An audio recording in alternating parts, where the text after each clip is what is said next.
What's up? What's up?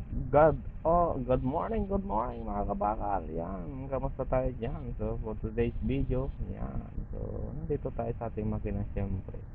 So, meron dumating dito isang unit, yan. So, galing aming site doon sa Neom. So, dumating na dito, kalas-kalas na yung mga air cooler, radiator, wala nang mga belt.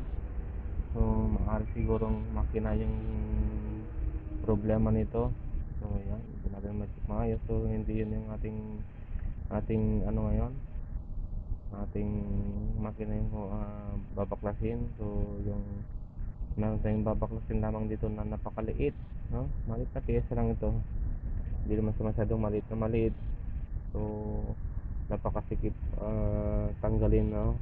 So marami kang tatanggal ka ng turbo, napakaliit na pyesa. So napakasikip tanggalin.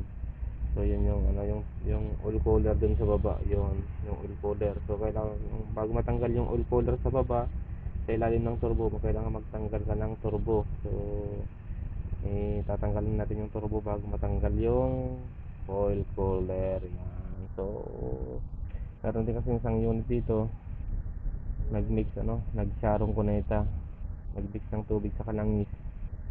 So nagpalit na ng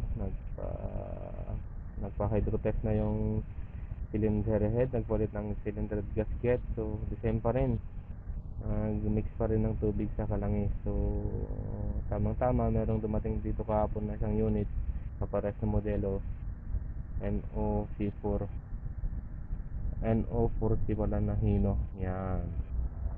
So yun lang mga kabakal. So magtatanggal tayo ngayon ng oil cooler doon sa ilalim ng turbo. Yan. So medyo matarik na yung init. Anyway, this is our duty as a mechanic. Yan.